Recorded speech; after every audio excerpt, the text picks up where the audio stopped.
Hello people of YouTube, I'm Anna, a character composed. And I'm Jonaya Riley. And today, we're gonna have some fun with some voices, but not a voice roulette. Today, we are going to break down our voices into their different components and tell you how we do them, because honestly, this is something I find really interesting. And when I was about 16, 17 years old, I saw someone on Tumblr, an old Carcat voice actor, break down their Carcat voice into little pieces. And I thought that was so cool that I started breaking my voice down into little pieces, and it helps me be more consistent. So we thought it would be fun to tell you exactly how we do it too. So why don't we get started with the first voice I ever broke down into little pieces, and that would be Vriska. So for my Vriska, let's start with my normal, natural speaking voice. This is what I sound like in videos. This is sort of what I sound like in real life. You know, it's always modified on camera, but normal pitch, normal everything. For Vriska, I take her up a little bit. She's a little bit higher than my normal voice. To make her sound like a bitch, I add a Valley Girl tone. So like, you know what a Valley Girl tone sounds like. I brighten her E's and sharpen my R's so she sounds extremely American, cause what's more of a bitch than an American? She is your choral director's worst enemy. She's the first character I sang as, and that was basically what I did to differentiate her from my normal voice, is she sounds vocally what you do not want to sound like in a choral setting. And also there's some words that she's particularly sing-songy on, like Jonaya, Tavros, anything where she would extend her speech. That's a little sing-songy. Yeah, so I do Vriska too, and it's appropriate that we started with this because I actually started thinking more about the voices and how I construct them after talking to Anna a bunch about this. And Vriska was the first one that I started to break down. So Vriska talks just a little bit higher than I normally do, and she has a lot of vocal fry and extends words in a way that makes her sound like she's always talking down to you. And now that I think about it, I think I did pick up a little bit on the Tavros and the other extended words, probably because I heard your Vriska. I am the only Vriska who's ever been credited on IMDb for it. I am the alpha Vriska. That's true.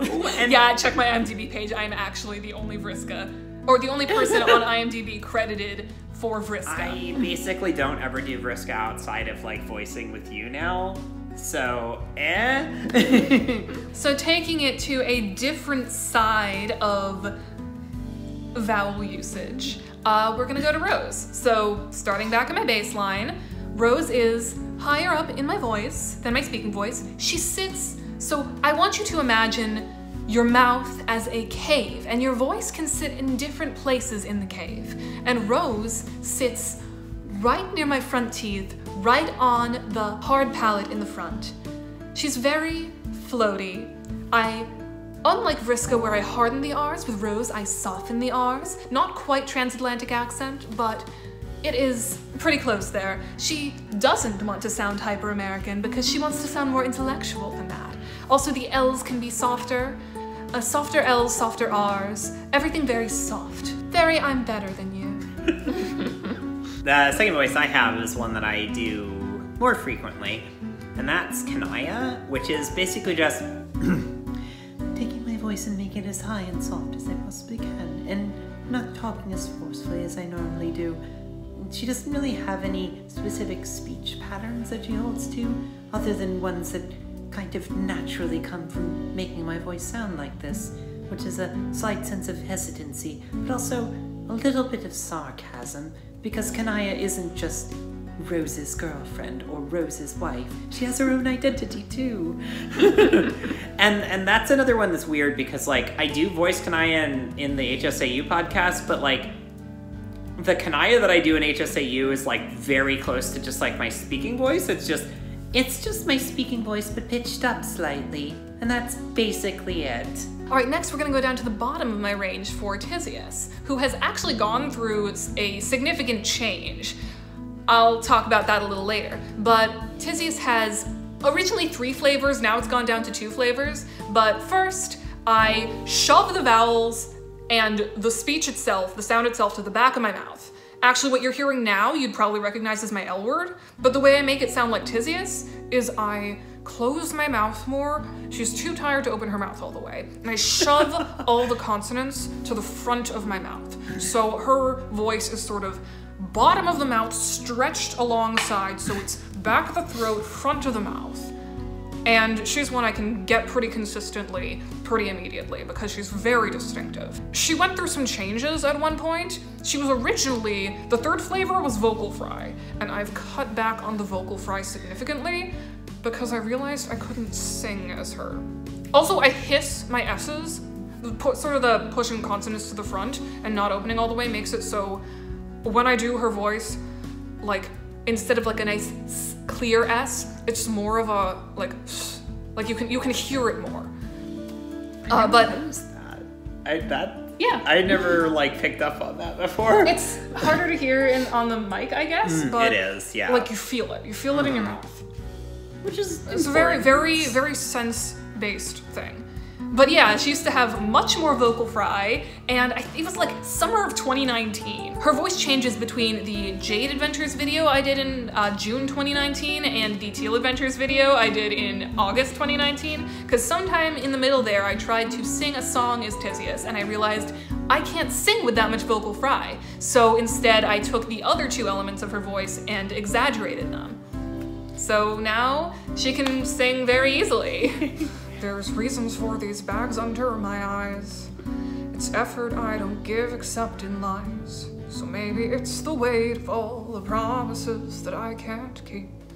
But the universe will not let me sleep. She's actually surprisingly easy to sing in. Yeah, so I guess it's appropriate that the next voice is the only one I've ever sung in. Would you like to sing? No!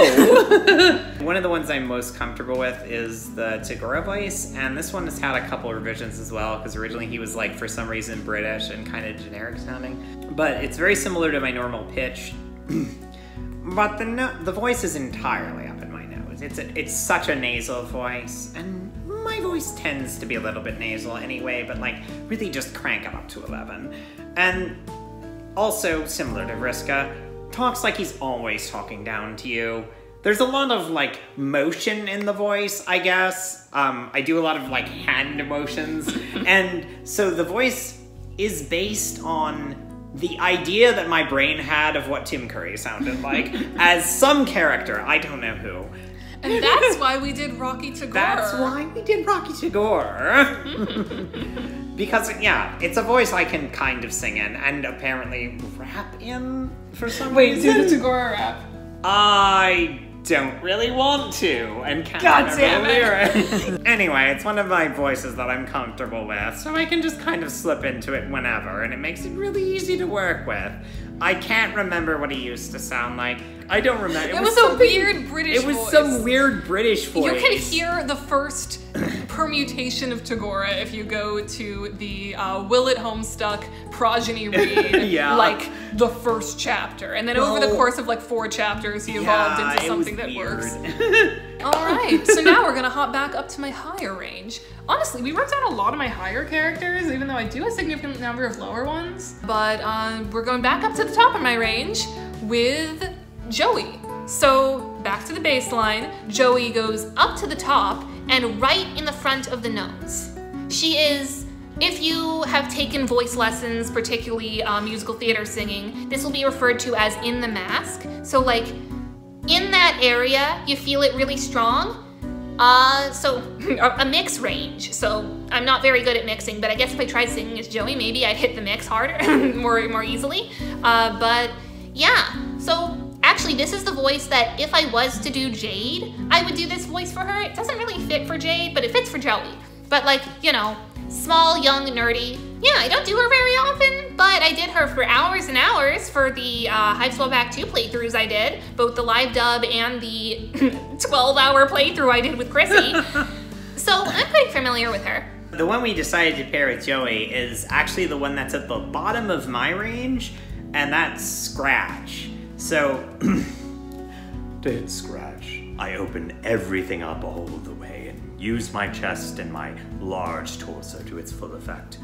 And more importantly, Scratch has a certain way of talking, a very condescending way. I'm realizing now that I do voice a number of assholes. My dear reader, it's important that you speak in the way that Scratch speaks.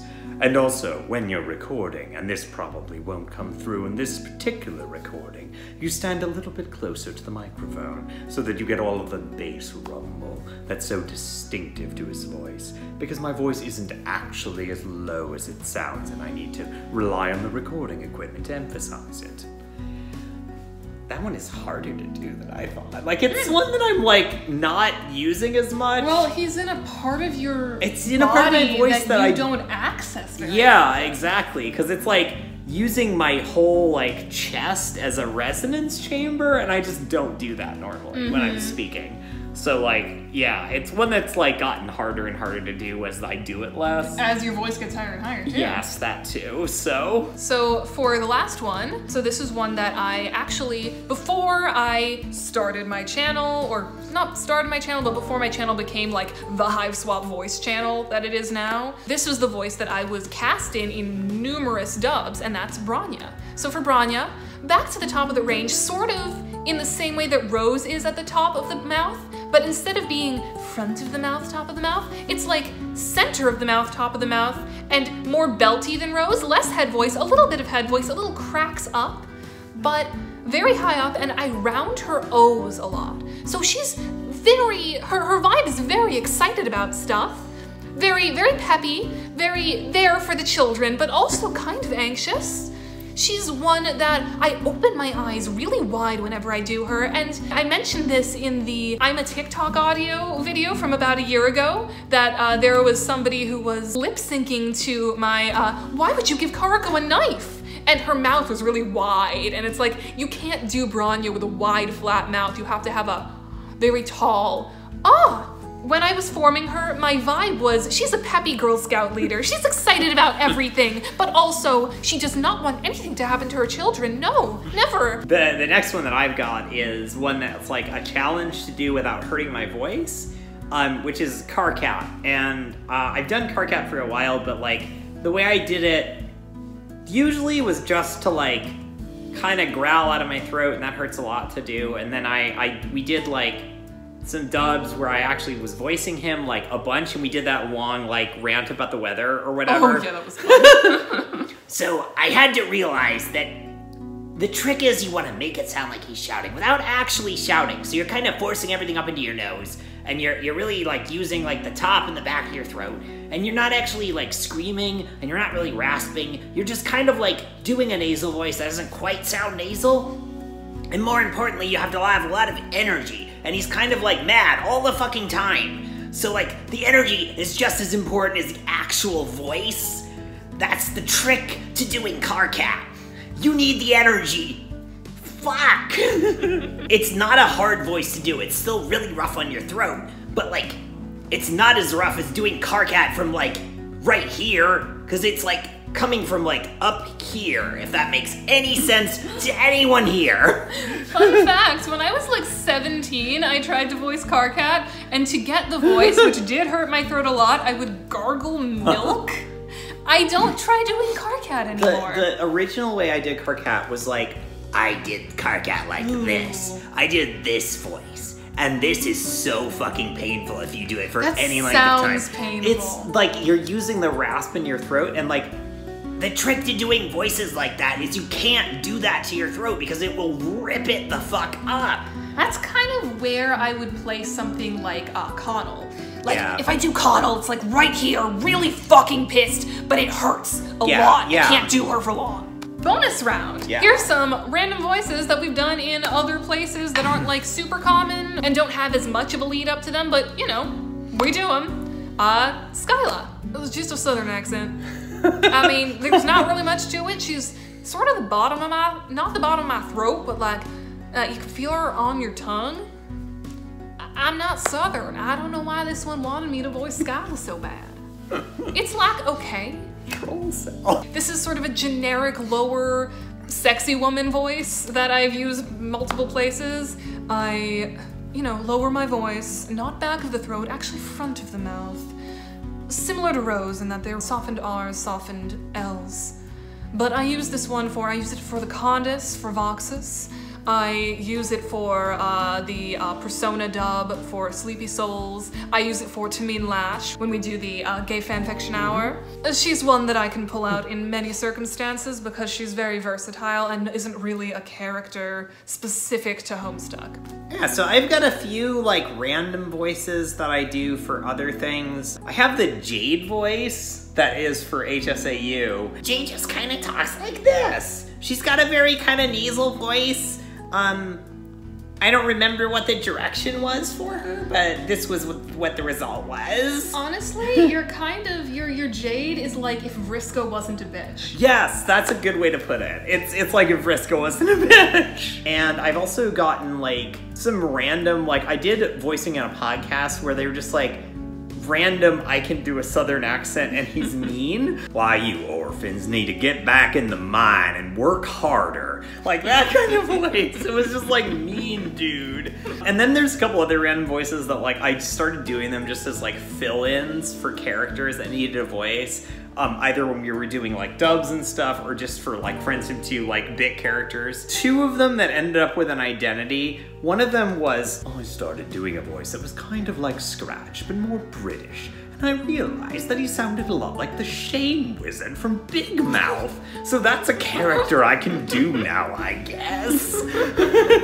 And then the other one, what I gave to a security guard in Friend Sim 2, was just the voice of Meowth from Pokemon. Which is just like a nasal, high-pitched voice with a little bit of a New York accent. Meow, that's right! But yeah, thank you so much for watching. Thank you for coming with us as we dive into our voices and having a little fun that way. Huge thanks to my patrons. I think I'm pointing in the right direction this time, because last time I didn't point in the right direction. Tev Linsey, Jonaya Riley, Stinky, and Rosalie Ross. Thank you all so much for giving me money. Please check out my social media links in the links below. If you are leaving Twitter, you can check out my Tumblr. It's lots of fun over there.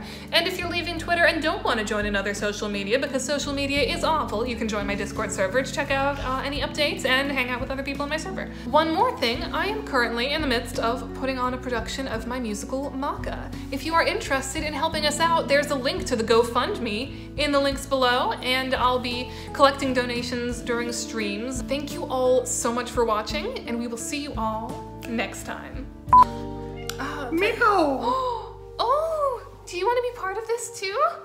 The baby. Come on, Milo. He's being obstinate. He really doesn't want to be in. Okay, we're not gonna.